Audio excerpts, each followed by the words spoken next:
और जाते जाते मुझे दिव्य उपदेश दे गए। मेरे साथ में मैत्रेय मुनि ने भी सुना।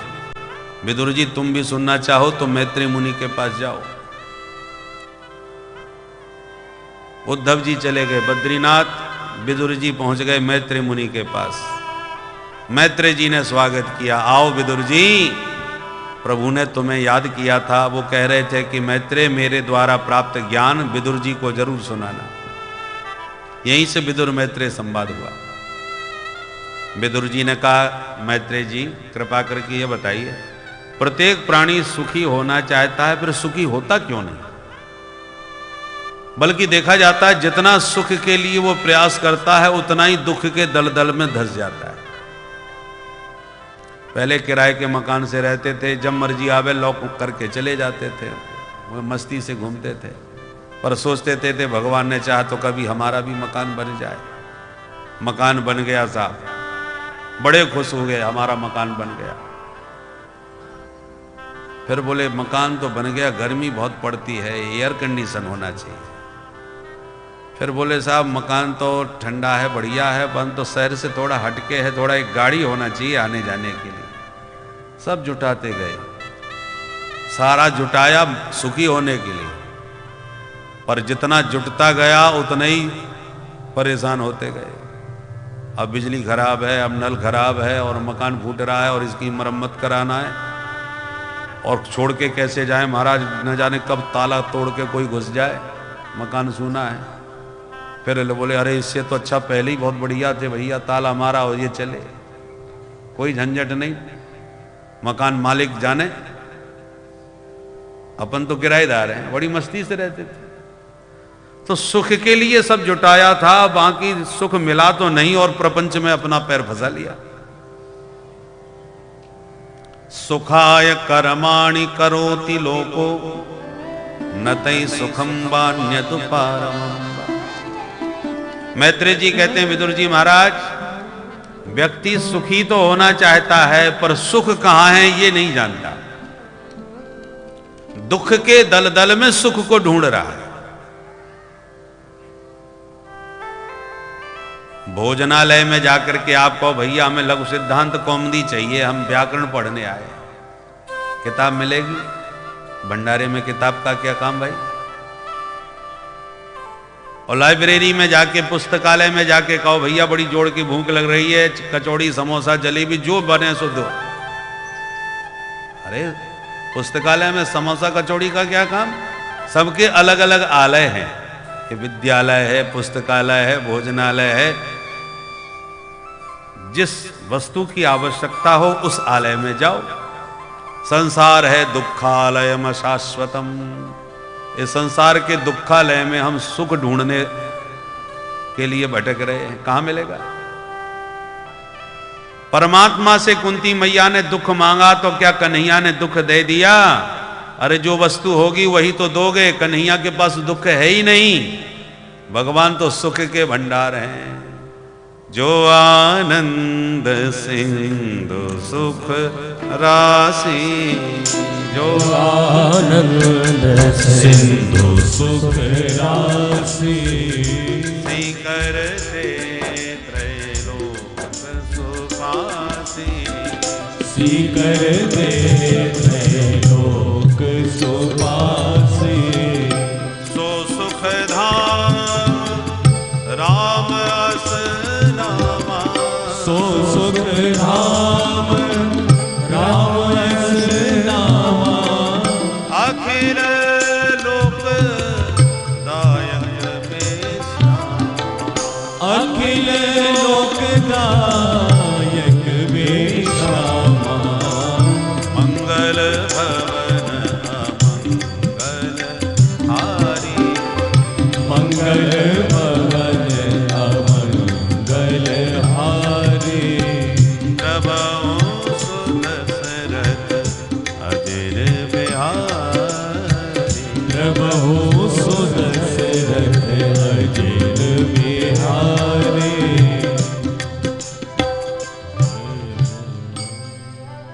आनंद के सिंधु भगवान हैं, उनसे जुड़े बिना जीवन में कदापि आनंद नहीं आ सकता। हमारे घर में बिजली तो है, पर हमारा घर बिजली घर थोड़ी है, बिजली घर कहीं और है।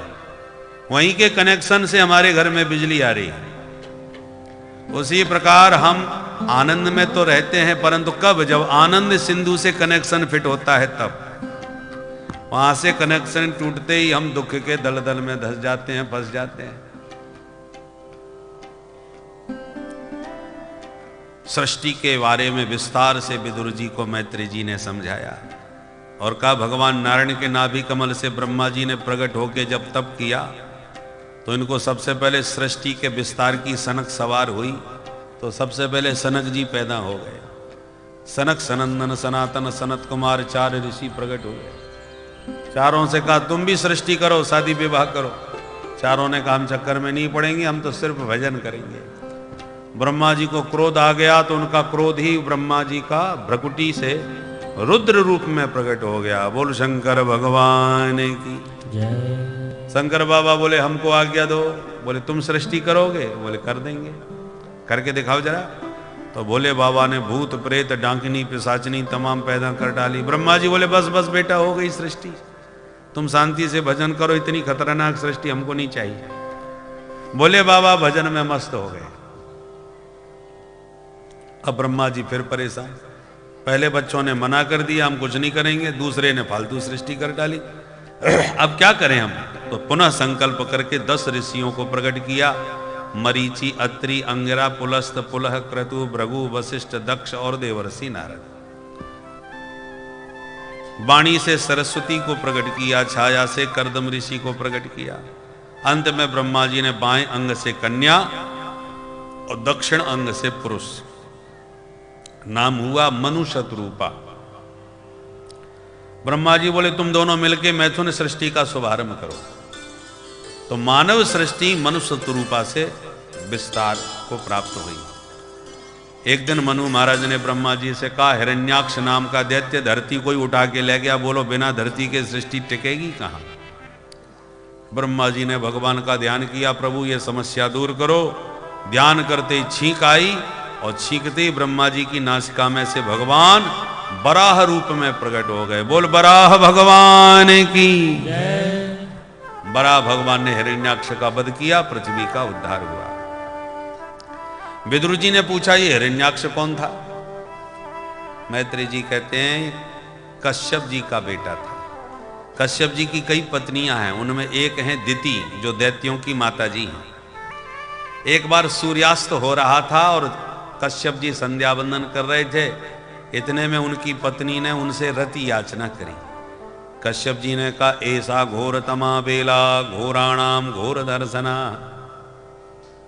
शाम के वक्त 4 काम बिल्कुल नहीं करने चाहिए। आहारम मैथुनम निद्रम स्वाध्याय च विशेषतः। शाम के वक्त भोजन नहीं करना चाहिए। सूर्य ढलते जो भोजन करते हैं वो रोगी बनते हैं। दूसरा,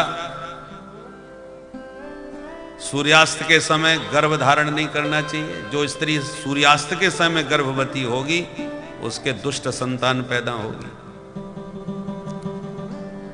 तीसरा, सूर्यास्त के समय सोना नहीं चाहिए। जो अपने घर में शाम के वक्त सोते हैं उस घर में दरिद्रता का निवास होता है, दारिद्र्य पैदा होता है। चौथा, सूर्यास्त के समय पढ़ना लिखना नहीं चाहिए।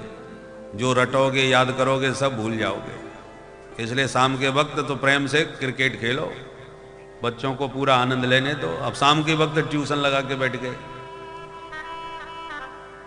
इसलिए शाम का वक्त बच्चों का खूब खेलने कूदने का होता है।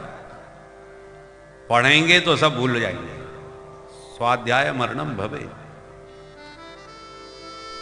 तो कश्यप जी ने अपनी पत्नी को समझाया, देवी शाम का वक्त हो रहा है, पर दिति ने एक न मानी।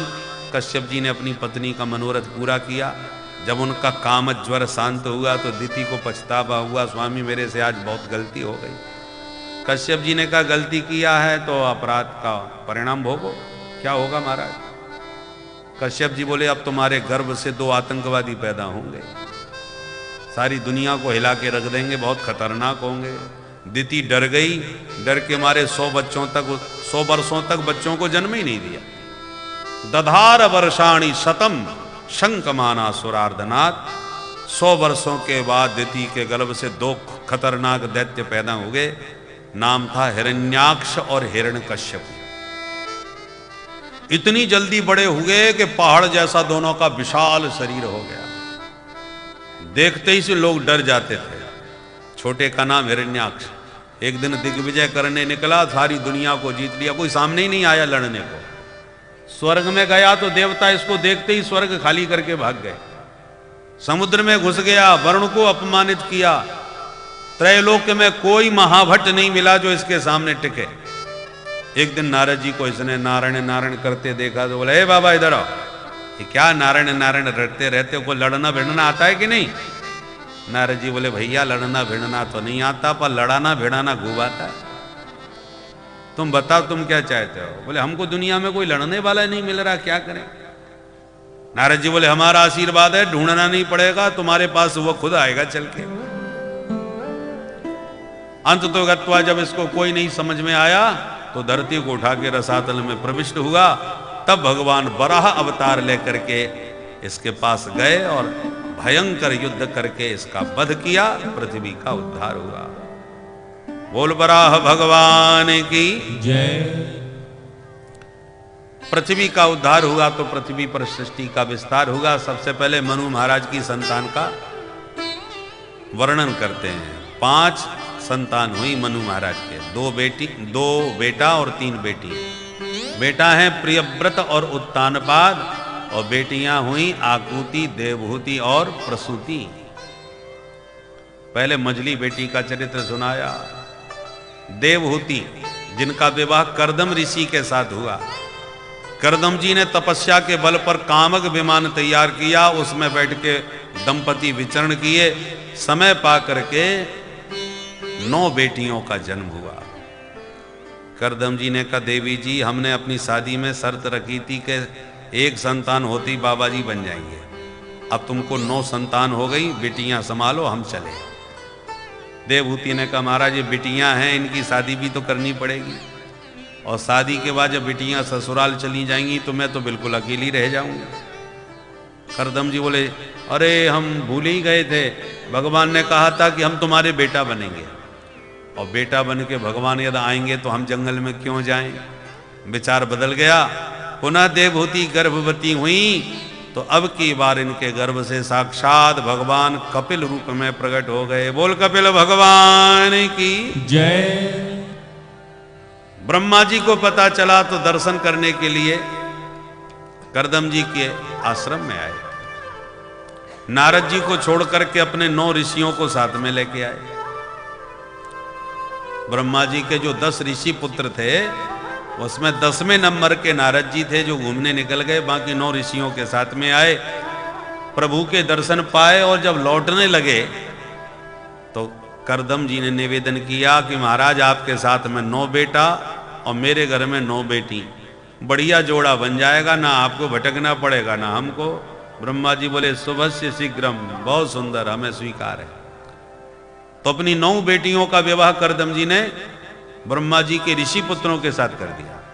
सबसे बड़ी बेटी कला देवी, जिनका विवाह मरीचि मुनि से हुआ। दूसरी बेटी अनसुईया, जिनका विवाह अत्रि मुनि से हुआ। तीसरी अरुंधति, जिनका विवाह वशिष्ठ जी से हुआ। चौथी ख्याति, जिनका विवाह भृगु जी से हुआ। शांति का विवाह अथर्वण जी से। क्रिया का विवाह क्रतु ऋषि से। हविर्भू का विवाह पुलस्त ऋषि से। सब बेटियों का विवाह करके विदा कर दिया। कर्दम जी बोले, बेटियां ससुराल गई, बेटा तो मैं मिल गया, जिम्मेवारी पूरी भई, अब अपने राम चलते।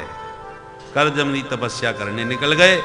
संसार को शिक्षा दे गए कि ब्राह्मण कितना भी संपन्न क्यों ना हो और कितना भी घर में सेवा सत्कार क्यों ना हो रहा हो, फिर भी ब्राह्मण को 4थे चरण में ब्रह्म ज्ञान प्राप्त करने के लिए गृह त्याग कर देना चाहिए, क्योंकि ब्राह्मणस्य ही देहोयम क्षुद्र कामाय नेष्यते कृच्छ्राय तपसे चेह प्रीत्यानंद सुखाय च।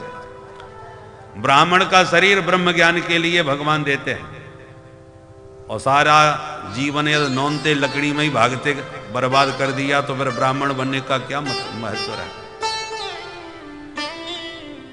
इसलिए हमने तो अपने 50 साल पूरे करते ही उत्तरार्ध में प्रवेश करके अपना उत्तरायण की तैयारी चालू कर दी। बोलो राधे राधे। और इसलिए पाराशर अध्यात्म पीठ की स्थापना वृंदावन में हो गई। गृहस्थ जीवन से वानप्रस्थ की ओर वन को प्रस्थान करना चाहिए। तो कहने का मतलब यह है कि प्रत्येक ब्राह्मण का कर्तव्य है कि बालक जब तक आपके विवाह शादी नहीं हुई तब तक तो संभालो, और जहां बच्चों का विवाह हो गया आपके दायित्व तो पूरे हो गए। अब बच्चों के बच्चे होंगे, उनकी जिम्मेवारी बच्चे निभाएं। आप क्यों ठेका लिए घूम रहे हो सिर पर? आपका जो उद्देश्य है जीवन का, उस जीवन के उद्देश्य की ओर भी तो आगे बढ़ो भाई। ये जरूरी नहीं है जंगल में जाके ही भजन किया जाए, क्योंकि आजकल जंगल रहे कहां। घर में ही रह के भजन करो, परंतु घर में ही रह करके बच्चों के मामले में टांग मत अड़ाओ। बात बात पे टांग अड़ाओगे तो फिर बच्चे ही हाथ जोड़ने लगेंगे, पिताजी हरिद्वार में जाके भजन करो, खोपड़ी मत खाओ। कंप्यूटर युग है, हमको अपने ढंग से जीने दो। तुम कहां बुढ़ापे के पुराने जमाने के वे प्रपंच लिए घूम रहे हो? तो वो अनादर करें, उससे अच्छा है कि या तो चुपचाप रहो या फिर हरिद्वार में शांति कुंज में जाके शांति से रहो। बोलो राधे राधे। परंतु चौथे चरण में गृहासक्ति त्याग देना चाहिए। ऐसे रहो जैसे नारियल में नारियल का गोला रहता, तो भीतर ही है गोला, पर धीरे धीरे नारियल दो प्रकार के होते हैं ना, कच्चा और पका। पका जो सूखा गोला होता है ना, वो बजता है। उसकी विशेषता है वो भीतर ही भीतर नारियल से अपने को अलग कर लेता है। अब नारियल फोड़ो तो नारियल फूट जाएगा, गोला नहीं फूटेगा, निकल के अलग बाहर। और कच्चे नारियल को फोड़ो तो गोला संग में ही फूटेगा, क्योंकि चिपका पड़ा है। कच्चा है गोला, नारियल से चिपका है, इसलिए नारियल के संग में खुद फूट जाता है। हम भी संसार में तमाम प्रकार से चिपके हैं। ये मेरी धर्मपत्नी है, ये मेरा बेटा है, ये मेरा मकान है, दुकान है, ये इन सब में हमारा चित्त चिपका हुआ है। मकान फूट गया, हाय मैं मर गया। तू कहां से मर गया भाई? तू तो अच्छा भला बैठा है। और मकान में इतना चिपका था कि मकान के टूटने पर हम खुद टूट गए। पत्नी में इतने चिपके थे कि उसके मरने पर हम टूट गए। कई लोग कहते हैं उनकी पत्नी गई, बेचारे 4 महीना बाद वो भी चले गए। क्यों? बोले बिल्कुल टूट गए थे, पत्नी के न रहने पर बिल्कुल टूट गए। तो भैया जहां जहां चिपके हो उनके टूटने पर तुम भी टूट जाओगे यदि कच्चे हो। और नारियल के सूखे गोले की तरह रहोगे तो भीतर ही, पर असंग हो करके रहो तो कोई टूटे कोई फूटे कोई लेना देना नहीं, अपनी मस्ती में कोई कमी नहीं। बोलो राधे राधे। क्योंकि संसार में जो है वो एक ना एक दिन कोई टूटेगा कोई फूटेगा। टूटने फूटने से बच भी गया तो एक दिन छूटेगा, परमानेंट तो रहने वाला नहीं है। तो जब जाना ही जाना है तो पूरी तैयारी के साथ रहना चाहिए, ताकि हमें परेशानी ना हो जाने में। जो यात्री तैयारी नहीं करते वो यात्रा में परेशान होते हैं, और पूरी तैयारी से चलते हैं वो मस्ती से यात्रा करते हैं। तो यात्रा की तैयारी कर लेना चाहिए। श्री सुखदेव जी कहते हैं, परीक्षित, माता देवहूति जैसी पत्नी करदम जी को प्राप्त है, आज्ञाकारिणी। अनसुईया अरुंधति जैसी बेटियां, भृगु वशिष्ठ जैसे दामाद, सम्राट मनु और शत्रुपा जैसे सास ससुर, कपिल जैसा महाज्ञानी बेटा, सब प्रकार से आनुकूल्य होने पर भी त्याग दिया घर। इसका नाम वैराग्य है। वैराग्य उसको नहीं कहते कि घर में वही खटपट के चल बाबा के मठ पर, नार मुई घर संपत नासी, मूड मुड़ाए भय सन्यासी। झगड़ा हुआ, मूड खराब हुआ, सो भाग गए, ये पलायनवाद है, वैराग्य नहीं है। वैराग्य उसको कहते हैं जब संसार की नश्वरता का ज्ञान हो जाए और भगवत प्राप्ति की इच्छा बलवती हो जाए, तत्व ज्ञान की जिज्ञासा जगे, तब गृह त्याग दे, वो वैराग्य है। किसी में राग न रह जाए। करदम जी चले गए, अब घर में केवल मैया बेटा 2 रह गए। एक दिन मां देवहूति ने प्रश्न किया, निर्विन्नानितरां भूमन् असत इंद्रियतर्षणात् येन संभाव्यमानेन प्रपन्नान्धं तम प्रभो। अपने पुत्र कपिल के पास आके माता देवहूति कहती हैं, बेटा मैंने अपनी इंद्रियों को खूब विषयों का भोग कराया, फिर भी मेरा मन और इंद्रियां विषयों से विरक्त नहीं हो रही, अभी भी विषयासक्ति बनी हुई है। ये मन विषयों से विरक्त कैसे होगा? मैं आज तुम्हारी शरण में हूं। भगवान बोले, सुनो माता जी, मनीराम को विषयों से कभी भी वैराग्य नहीं होने वाला। रावण के पास किस बात की कमी थी? सोने के शहर में रहता था, संसार की ऐसी कोई सुंदरी नहीं जिसको उसने अपनी दासी बनाया नहीं। सुरनाग मुनि गंधर्व कन्या देख रूप मुनिमन मोहनी, जिनका सौंदर्य बड़े बड़े महात्माओं के मन को मोह लेता था, ऐसी सुंदरियां दासी बन के रावण के यहां सेवा करती। कितना ऐश्वर्य! उसके बाद में भी पेट नहीं भरा। जानकी जी को हरण करके ले गया।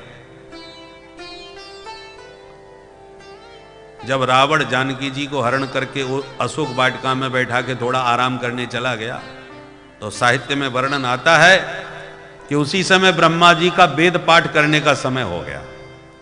रावण को छोटे मोटे ब्राह्मणों का वेद पाठ पसंद नहीं था, इसलिए ब्रह्मा जी की ड्यूटी लगाई कि तुम मुझे वेद पाठ सुना के जाया करो। तो प्रतिदिन पधारते थे ब्रह्मा जी, और ब्रह्मा जी ने जैसे ही आकर के समय हुआ कि गणानान्त्वा गणपति गुं हवामहे प्रियाणान्त्वा प्रियपति गुं हवामहे निधीनान्त्वा निधिपति गुं हवामहे बसो मम आहम जानि गर्वधमा त्वम जासि गर्वधम। सस्वर वेद पाठ किया कि भीतर से रावण का चपरासी भागा भागा आया, हे ब्रह्मा, वेद पाठ का समय नहीं है, चुपचाप जाके बाहर शांति से बैठो। ब्रह्मन्नद्धयनस्स नैष समयः तूष्णीं बहिस्थीयताम्। डांट दिया ब्रह्मा जी को। भरे सभा में अनेक सभासदों के बीच में ब्रह्मा जी की इतनी बुरी बेइज्जती पहली बार देखी। सभा के लोग कानाफूसी करने लगे। बृहस्पति जी को तो बहुत ही बुरा लगा कि ब्रह्मा जी की गरिमा का ज्ञान इस मूर्ख को क्या, कैसे बोल रहा है। कानाफूसी करने लगे बृहस्पति जी, तो देखो क्या हो रहा है जी। सो सुन लिया चपरासी ने, तो बोला, हे मूर्ख बृहस्पति, ये तेरे वज्रधारी इंद्र का दरबार नहीं है, बैठना है तो शांति से बैठो। स्वल्पम जल्प बृहस्पते जड़मते नैसा सभा वज्रेण। बृहस्पति को डांट दिया। नारद जी बोले, इसका मूड पहले ठीक करूं कि मामला क्या है। तो बीणा पर नारद जी ने थोड़ा सा संगीत के स्वर छेड़े, तो नारद जी को डांट दिया, ए नारद, बीणा नीचे रखो। बीणाम संघर नारद। तुम्बरू गंधर्व बैठा था, उसने कहा भी बढ़िया संगीत राग रागनी सुना के खुश करता हूं इसको, फिर पूछता हूं। तो जैसे ही उसने स्वर का आलाप भरा गंधर्वराज, तो गंधर्वराज को डांट दिया, अलापम अलम तुम्बरो, हे तुम्बरू अलापकारी बंद कर। अंत में सारी सभा ने हाथ जोड़ के कहा, श्रीमान जी आपका इतना मूड खराब क्यों है आज? तुम सबको अपमानित किए जा रहे हो, क्या हो गया?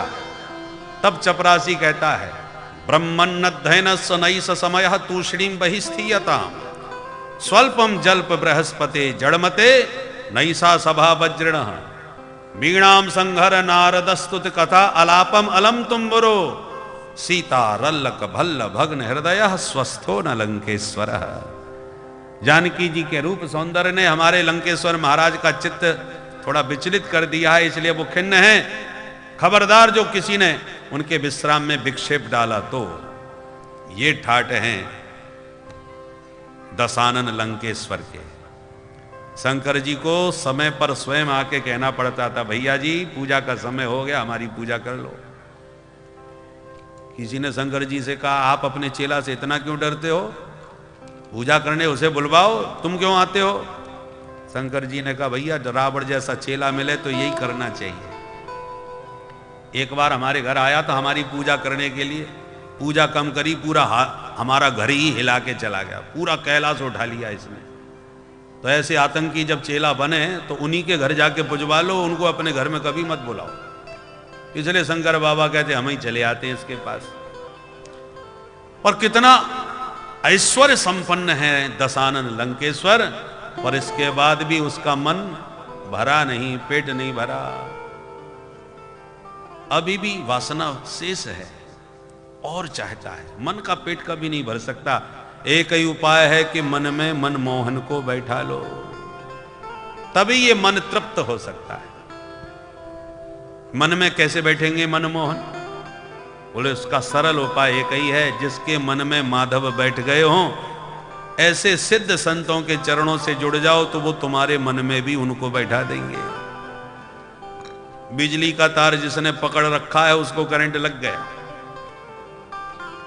अब आप तार भले ही मत पकड़ो, जिसने पकड़ लिया है उसी को पकड़ लो, तुम्हें भी करंट उतना ही लगेगा।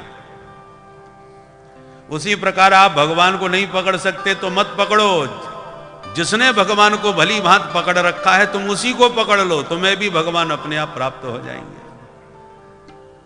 ऐसे संतों की पहचान क्या है? तो 5 लक्षण गिना रहे। तितिक्षवः कारुणिका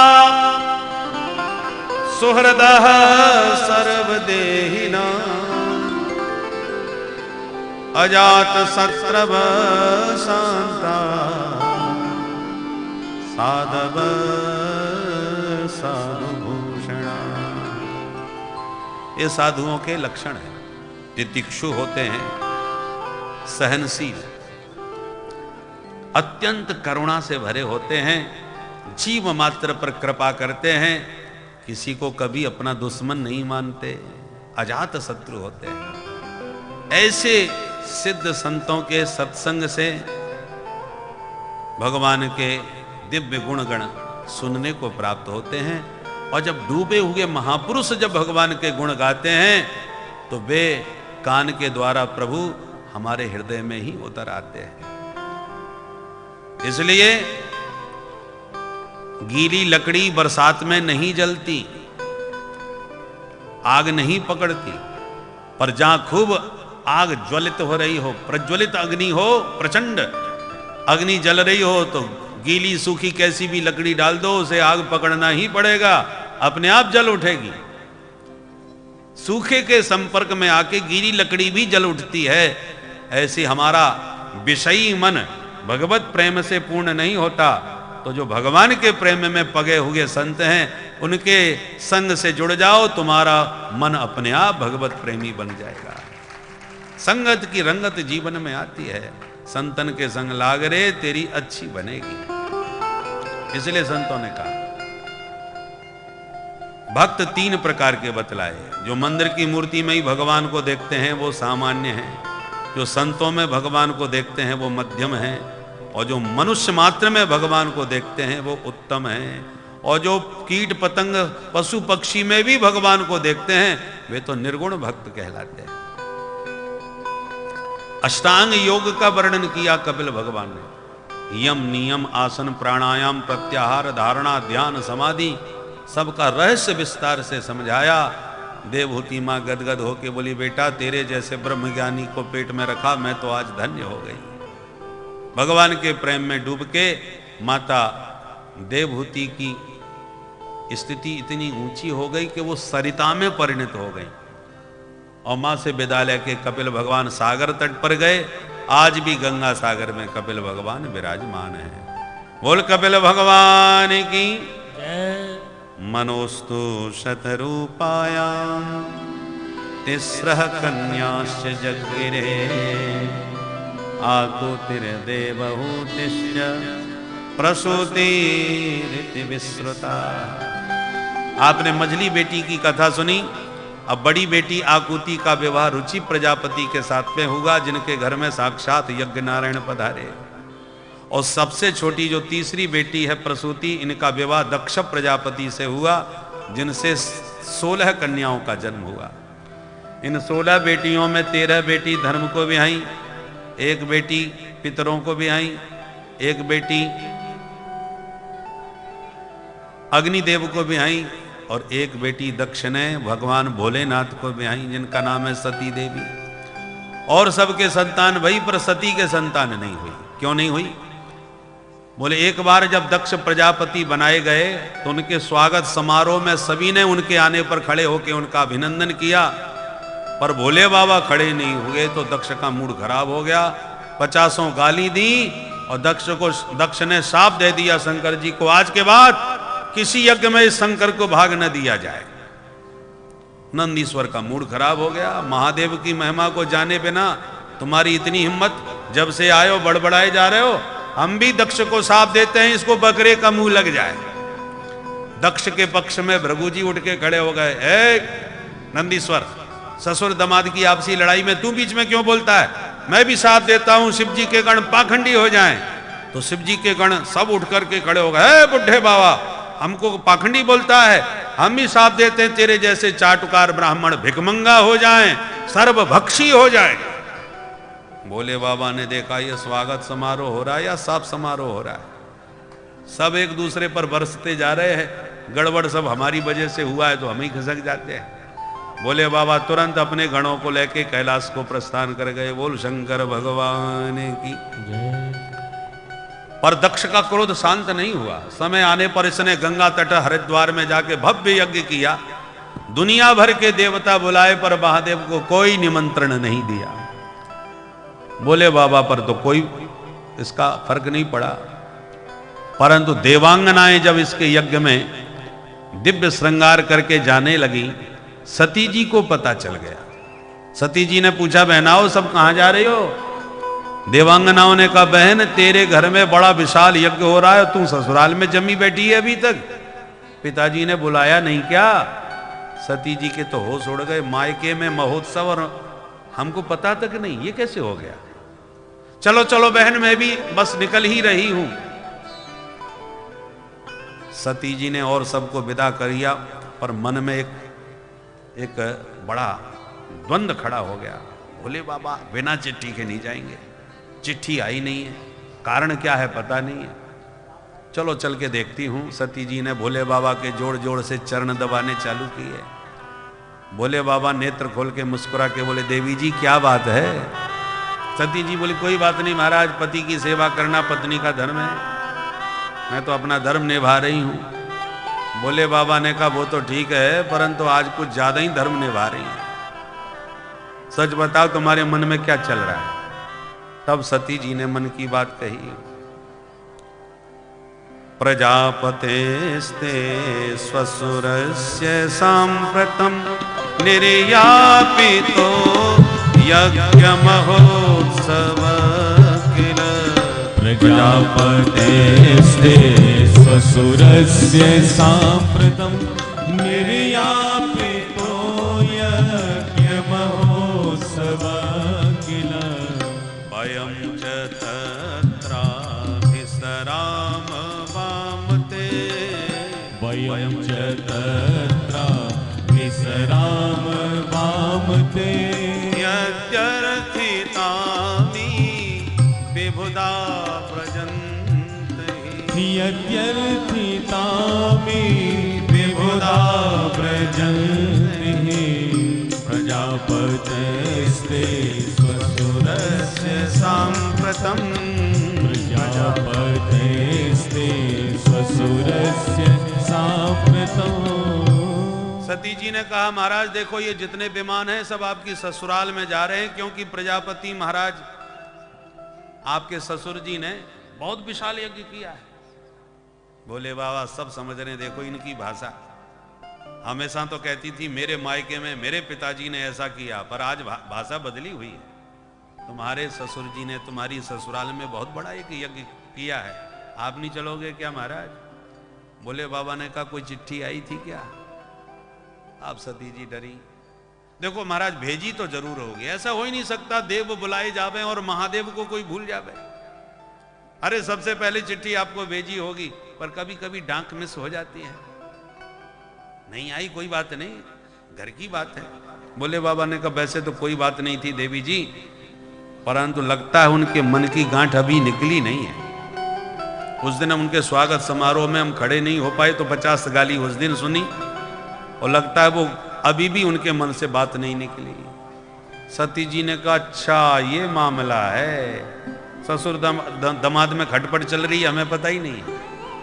वैसे महाराज गलती आपकी थी, न खड़े हो जाते क्या बिगड़ जाता। चलो कोई बात नहीं, जो हुआ सो हुआ। अब आप मेरी प्रार्थना सुनिए, चलिए मैं जाके सब संभाल लूंगी वहां पर। बोले बाबा ने कहा अपने राम बिना चिट्ठी के तो जाने वाले हैं नहीं। अच्छा ठीक है महाराज, तो मुझे आज्ञा मिल जाए मैं चली जाऊं, मैं अकेली ही जाके सब संभाल लूंगी। बोले बाबा ने कहा हमें तो उचित नहीं लग रहा तुम्हारा भेजना। सती जी की आंखें टेढ़ी हो गई, आंखें एकदम क्रोध में लाल। मायके में जाने से मना हो जाए फिर माताओं का चेहरा देखने लायक ही होता है।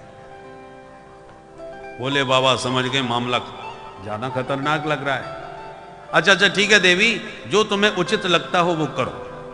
अच्छा तो ठीक है फिर मैं चली जाऊं। हाँ ठीक है। अन्यमनस्क भाव से बोले बाबा ने स्वीकृति दी। सती जी ने कहा ठीक है तो मैं जा रही हूं, प्रणाम करके चल पड़ी। बोले बाबा बैठ गए बेचारे। सती जी जा रही हैं, मन में सोच रही हैं कि जा तो रही हूं, मैं समझ रही हूं इन्होंने मन से मुझे नहीं भेजा है, दोबारा मनाऊंगी समझाऊंगी, जब खुश होकर के भेजेंगे तो मुझे भी वहां जाने में अच्छा लगेगा। सो काफी दूर तक जाने के बाद फिर लौट आती है, और जैसी सती जी आती हैं बाबा आंख बंद करके बैठ जाते हैं। मैं जा रही हूं महाराज। भोलेनाथ कुछ बोले ही नहीं रहे। ठीक है तो बैठे रहो, मैं ये चली। और निकल जाती हैं, और जब निकल जाती हैं तब भोले बाबा आंख खोल के देखते हैं कि सचमुच चली गई। और जब आने लगती हैं तो फिर आंख बंद करके बैठ जाती हैं। सुखदेव जी कहते हैं निष्क्रामति निर्विशति द्विधा ससा। दुविधा में सती कभी बाहर जाती हैं, कभी लौट के वापस भीतर आ जाती हैं। भीतर बाहर होती रही, समझ में ना आवे कि मैं जाऊं कि रुकूं। अंत में फैसला किया मैं तो पक्का जाऊंगी आज। जब बहुत दूर तक चली गई तो भोले बाबा ने कुछ रुद्रगणों से कहा कि भाई जाओ, तुम इन्हें आदर के साथ पहुंचाओ। सारे भूत प्रेत दौड़ पड़े, माता जी हम चलें आपके साथ। बोले चलो, देखना मेरे मायके में कितना जोरदार यज्ञ हो रहा है। बोलो सती महारानी की जय जयकार करते भूत प्रेत लेकर के माता सती को पहुंचे। दक्ष के डर के मारे किसी ने भी राम राम नहीं करी, सब मुंह फेर के इधर उधर ताकने लगे। सगी बहनें 16 थीं, सती जी को देख करके आश्चर्यचकित हो गई, ये आ गई। आपस में कहती है मैंने तो सुना था इसको चिट्ठी नहीं भेजी, बिना चिट्ठी के आ गई। और जब सामने आ गई तो आओ आओ बहन तू खूब आ गई, तेरे बिना तो घर में अच्छा ही नहीं लग रहा था। और हमको यहाँ आके पता चला कि पिताजी ने तुझे चिट्ठी नहीं दी, तो हमको तो बहुत बुरा लगा। हमने सोचा अब तू आएगी कि नहीं आएगी, मिलना हो पाएगा कि नहीं होगा, पर तूने आके बहुत अच्छा किया बहन। और जब चली जाती हैं सती आगे तो हंसती हुई आपस में कहती बताओ बिना चिट्ठी के ही आ गई। ये भी एक तरीका होता है चिढ़ाने का, परेशान करने का। सती जी सब समझ रही हैं।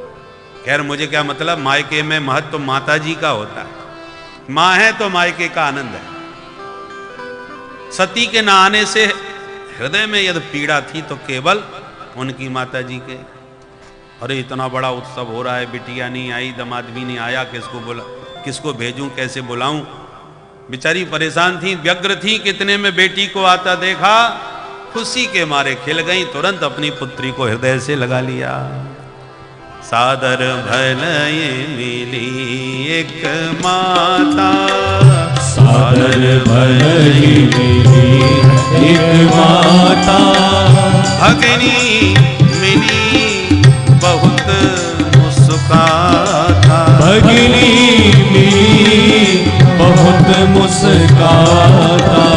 सादर भलय मिली एक माता, सादर भलय मिली एक माता, एक माता। बड़े प्यार से माँ ने गले लगाया। पिताजी ने तो देखते ही मुंह फेर लिया, घुमा लिया। सती जी अपना अनादर सह गई, पर जब यज्ञशाला में दृष्टि डाली तो सभी देवताओं के हिस्से रखे हैं, पर महादेव का कहीं कोई नामो निशान नहीं। अरुद्र भागम तमवेक्ष चाध्वरम, भगवान रुद्र का भाग न देख करके अत्यंत कोप में कांप उठी और खूब खरी खोटी अपने पिताजी को सुनाना प्रारंभ किया। पिताश्री, आज तुमसे पिता कहने में मुझे लाज लगती है। तुम शिवद्रोही हो। शंकर का अर्थ समझते हो? शम कल्याणम करोति इति शंकरः, जो सभी का कल्याण करते हैं। भूत प्रेत आ जाएं उन्हें भी अपना लेते हैं, सांप बिच्छू आ जाएं तो उन्हें भी धारण कर लेते हैं। ऐसे महादेव से तुम्हारे अलावा कौन विरोध करेगा? तुम जैसे शिवद्रोही ने इस शरीर को जन्म दिया है, तो इस शरीर से ही भी मुझे नफरत हो गई। अब इस शरीर को धारण नहीं करूंगी।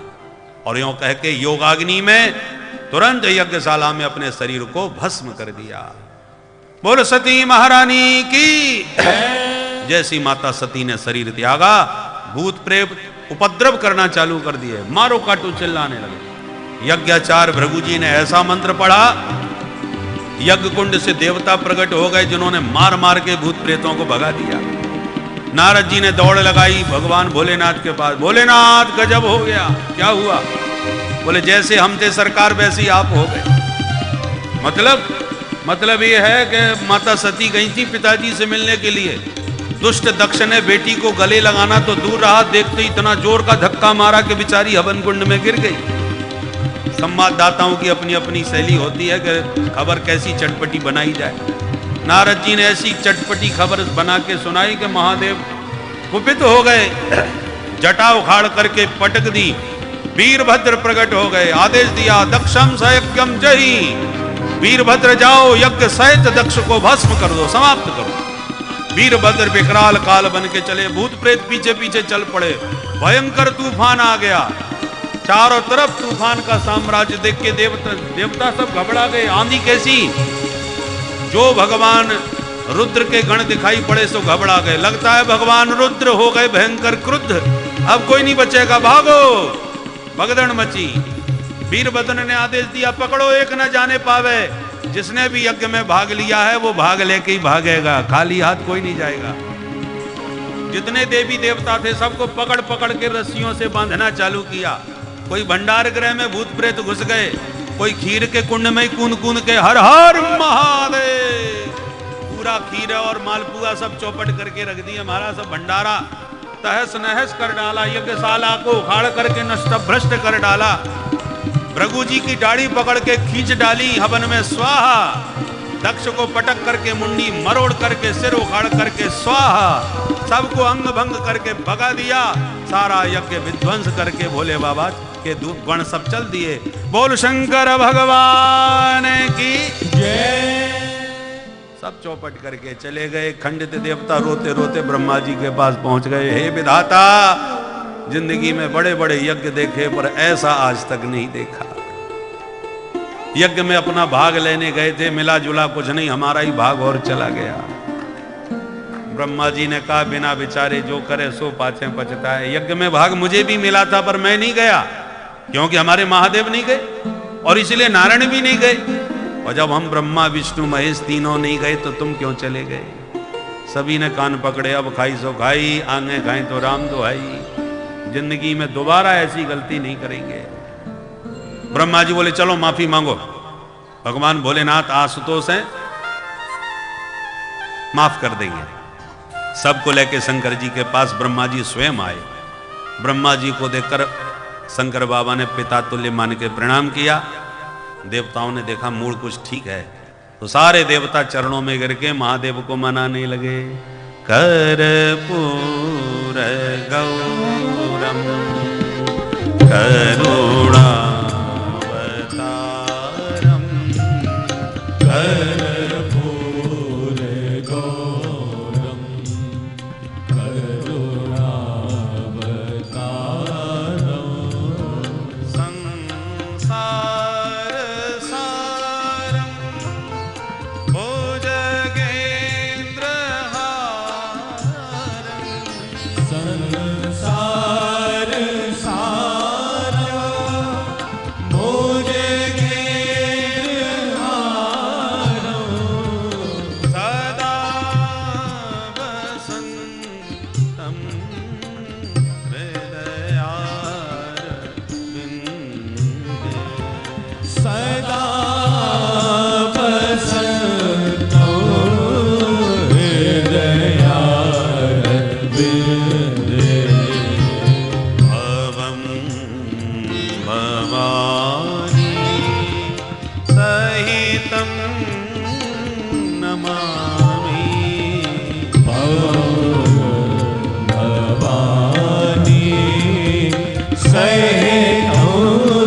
नमामि कर्पूरगौरं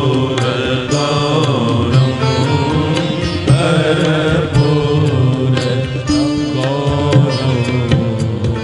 बोल शंकर भगवान की जय। महादेव खुश हो गए। बोलो भाई कैसे आना हुआ?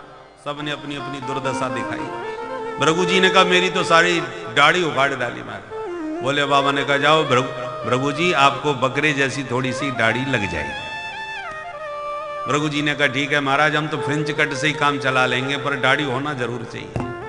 पूषा देवता ने कहा मुझे तो इतना जोर का मुक्का मारा कि सारी बत्ती सी बाहर निकल गई, भोजन कैसे करूंगा? बोले बाबा ने कहा सतुआ घोर घोर के पी जाओ, दांतों की जरूरत ही नहीं पड़ेगी। भग देवता ने कहा मेरी तो दोनों आंखें बोड़ डाली महाराज। बोले बाबा ने कहा तुम मित्र की दृष्टि से देख सकोगे, जाओ हमारा आशीर्वाद। तब अंत में बोले महाराज उस यज्ञ को भी सफल करो। बोले बाबा ने कहा यज्ञ में भाग तो हमें मिला नहीं है। तब सबने कहा आज से हमने निर्णय लिया कि जो यज्ञ में सामग्री बचेगी वो आपका ही भाग माना जाएगा। बोले बाबा राजी हो गए। जोई राम ठीक है भैया जो बच जाए सोई सही, चलो चलते हैं। आए यज्ञशाला में। बोले बुलाओ यजमान। यजमान तो बोले सरकार यजमान का धड़ तो धरा है, सिर सुहा हो गया है, अब क्या किया जाए? तो भोले बाबा ने बकरे का मुंह लगा करके ससुर जी को जीवन दान दे दिया। दक्ष जीवित हो उठे, चरणों में प्रणाम करके स्तुति किए। भगवान भोलेनाथ को हंसी आ गई कि हमारे ससुर जी की पूरी भाषा बदल गई। बकरे का मुंह लगा था तो बकरे की तरह बम बम करके स्तुति कर रहे थे। इसलिए आज भी शिव जी की पूजा करके भक्त लोग बम बम बम बम करते हैं। बम बम सुनते ही भोले बाबा जी को अपने ससुर जी की याद आ जाती है, महादेव प्रसन्न हो जाते हैं। बोल शंकर भगवान की जय। भोले बाबा प्रसन्न हो गए तो श्री हरि नारायण प्रकट हो गए। सभी ने मिलकर के भगवान नारायण की क्रमशः स्तुति करी। सबसे अंत में ब्राह्मणों ने स्तुति गाई है। और सभी ब्राह्मण जो यज्ञ के थे वो भगवान श्री हरि नारायण की स्तुति करते हुए कहते हैं त्वं क्रतुस्त्वं हविस्त्वं हुता, त्वं क्रतुस्त्वं हविस्त्वं हुतासः स्वयं, त्वं हि मन्त्रसविर्दर्भपात्राणि च, त्वं क्रतुस्त्वं हविस्त्वं हुतासः स्वयं, त्वं हि मन्त्रसविर्दर्भपात्राणि च, त्वं स्वधस्य त्वजो दम्पती देवता, अग्निहोत्रं स्वधा सोम आज्यं पशु, त्वं सदस्वजो दम्पती देवता, अग्निहोत्रं स्वधा सोम आज्यं पशु, त्वं पुरागां रसाया महासुकरो, त्वं पुरागां रसाया महासुकरो, दशया पद्मनीं वारणेन्द्रो यथा, दृष्टया पद्मनीं वारणेन्द्रो यथा, स्तूयमानो नदन् लीलया योगभिर्, स्तूयमानो नदन् लीलया योगिभिर्, विजहरत्रयीगात्र यज्ञक्रतु, विजहरत्रयीगात्र यज्ञक्रतु, त्वं क्रतुस्त्वं हविस्त्वं हुतासः स्वयं, त्वं क्रतुस्त्वं हविस्त्वं हुतासः स्वयं, त्वं क्रतुस्त्वं हविस्त्वं हुतासः स्वयं, त्वं क्रतुस्त्वं हविस्त्वं हुतासः स्वयं। सभी ब्राह्मणों ने स्तुति करके भगवान यज्ञ नारायण को प्रसन्न किया। भगवान ने सबको सावधान करते हुए कहा कि मुझ में और शिव में जो भेद रखेंगे उनकी साधना कभी सफल नहीं हो सकती। शिव द्रोही मम दास कहावा, सो नर मोहे सपनेऊ नहीं भावा। अंत तो गत्वा माता सती ने जो शरीर त्यागा वो अगले जन्म में हिमालय की बेटी बन के पार्वती रूप से प्रकट हुई। कठोर तपस्या करने के बाद अंत में बरों संभु न तु रहो कुमारी। इस संकल्प के साथ जब तप किया तो महादेव रीझ गए। सप्तऋषियों से परीक्षा लेकर के जब परीक्षा में भी पास हो गई, तब महादेव पूरे दल बल के साथ, एक और देव सेना तो दूसरी तरफ भूत सेना, बरातियों को लेकर के महादेव दूल्हा बन करके पार्वती जी को ब्याहने के लिए हिमाचल की ओर चल दिए। अब भोले बाबा की बारात भूत प्रेतों के साथ हिमाचल की नगरी की ओर जा रही है।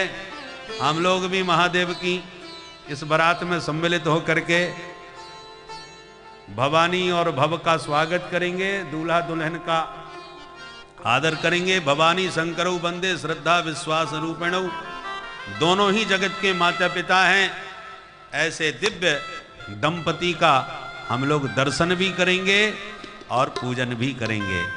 आज भोले बाबा दूल्हा बन करके भवानी को के साथ पधारेंगे। हम लोग उनका दर्शन और वंदन करके आइए मिल करके मस्ती में गावें। उसके बाद आरती और प्रसाद लेके जावें। कल की कथा में ध्रुव और प्रहलाद जी का पावन चरित्र आप लोग श्रवण करेंगे। बोल गौरी शंकर भगवान की जय। उमापति महादेव की जय हो। ओ हिमाचल नगरी, अरे हिमाचल नगरी, हिमाचल नगरी, ओ हिमाचल नगरी, ओ चली भोला की बरतिया हिमाचल नगरी, ओ चली भोला की बरतिया हिमाचल नगरी, भोला की बरतिया हिमाचल नगरी, ओ चली भोला की बरतिया हिमाचल नगरी, ओ हिमाचल नगरी, ओ हिमाचल नगरी, हिमाचल नगरी हो हिमाचल नगरी, ओ चली जय हो। चली भोला की बरतिया हिमाचल नगरी, चली भोला की बरतिया हिमाचल नगरी। दोनों हाथ से ताली बजाते हुए आप सब भी चलिए भोला की बारात में नाचते हुए गाते हुए।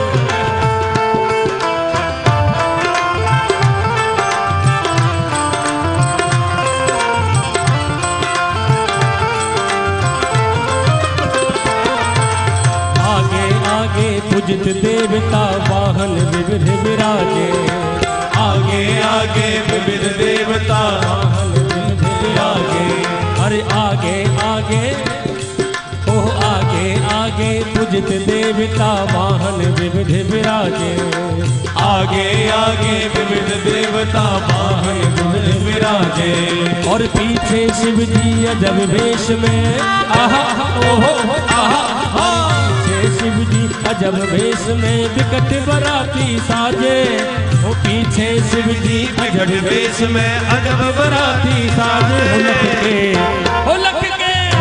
लख के धड़कन लागी छतिया हिमाचल नगरी, लख के धड़कन लागी छतिया हिमाचल नगरी, चली भोला की बरतिया हिमाचल नगरी, चली भोला की बरतिया हिमाचल नगरी, ओ हिमाचल नगरी, ओ हिमाचल नगरी, हिमाचल नगरी ओ हिमाचल नगरी, ओ चली भोला की बरतिया हिमाचल नगरी, चली भोला की बरतिया हिमाचल नगरी।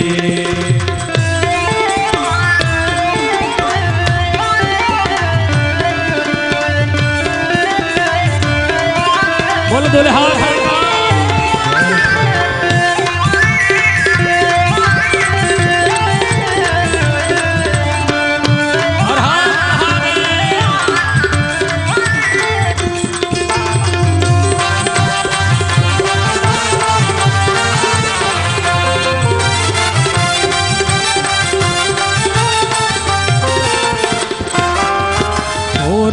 विवाह में सगुन सगुन गए सगुन दूर भगाए, राम विवाह में सगुन सगुन में असगुन भगाए,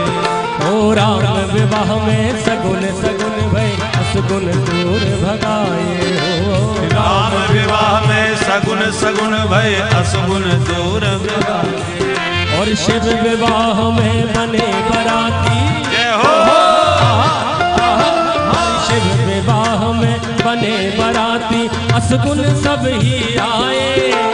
शिव विवाह में बने बराती असगुन सब ही आए। होई है ओ होई है कौन नगर की गतियाँ हिमाचल नगरी।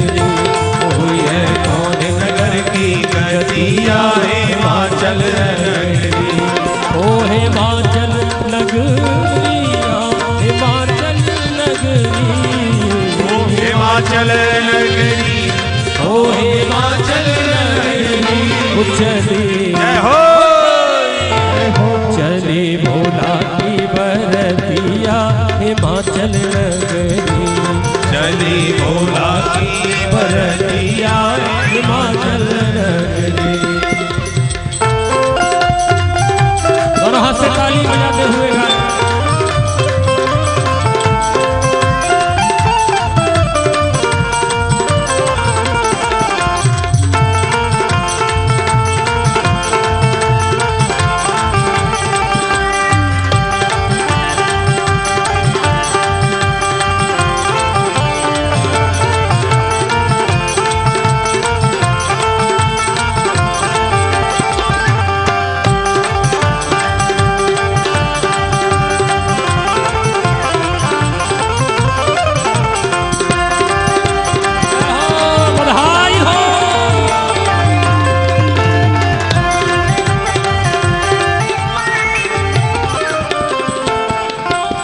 कहे नगर के लोग धन्य है नारद की अगुवाई। कहे नगर के लोग धन्य है नारद की अगुवाई। कहे नगर के लोग धन्य है नारद की अगुवाई। कहे नगर के लोग धन्य है नागर की अगुवाई। अरे हो ये उमा को विवाह नगर पे हो ये उमा को ब्याह नगर पे गहरी आफत आई। हो ये उमा को ब्याह नगर पे गहरी आफत आई। वो मिल गई माटी में इज्जतिया हिमाचल नगरी। वो मिल गई माटी में इज्जतिया हिमाचल नगरी। ओ हिमाचल नगरी ओ हिमाचल नगरी। ओ हिमाचल नगरी ओ हिमाचल नगरी। चली हो चली भोला की बरतिया हिमाचल नगरी। चली भोला की बरतिया हिमाचल नगरी। चली भोला की बरतिया हिमाचल नगरी। चली भोला की बरतिया हिमाचल नगरी। चली भोला की बरतिया हिमाचल नगरी। बोलो मापति महादेव की जय। बोल गौरी शंकर भगवान की जय। आइए सब मिलकर के महादेव की आरती करें और आरती और प्रसाद लेके ही प्रस्थान करें। कल पुनः समय पर पधारें। ध्रुव और प्रहलाद जी का पावन चरित्र। सभी भक्तगण अपने स्थान पर खड़े हो जाएं और प्रेम से सभी लोग ठाकुर जी की भवानी शंकर का सुंदर विवाह का दर्शन कर रहे हैं और इसी दिव्य झांकी को प्रणाम करते हुए आरती और प्रसाद ग्रहण करें।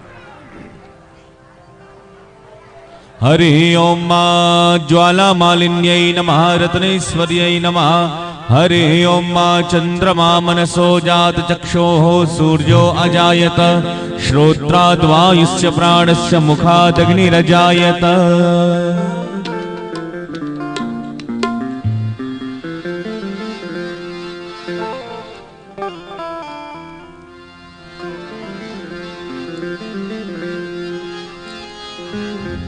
आरती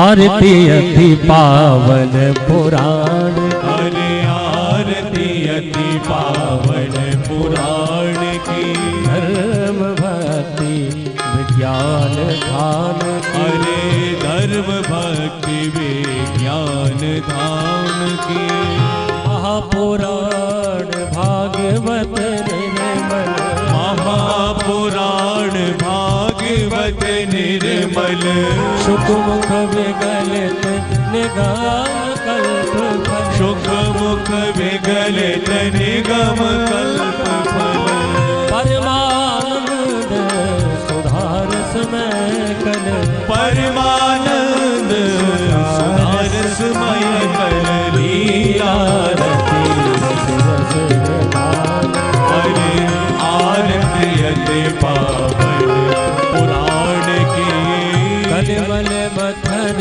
प्रताप निवारणी कलिमल मथन प्रताप निवारिणी जन्म मृत्युमय भव भयहारिणी जन्म मृत्युमय भव भयहारिणी सेवक सतत सकल सुख पारणी सेवक सतत सकल सुख पारणी सदी हरि चरित गान की आरती अति पावन पुराण की विषय विलास विमोह विनाशिनी जय विलास विमोह विनाशिनी विमल विराग विवेक विकासिनी विमल विराग विवेक विकासिनी भगवत तत्व रहस्य प्रकाशिनी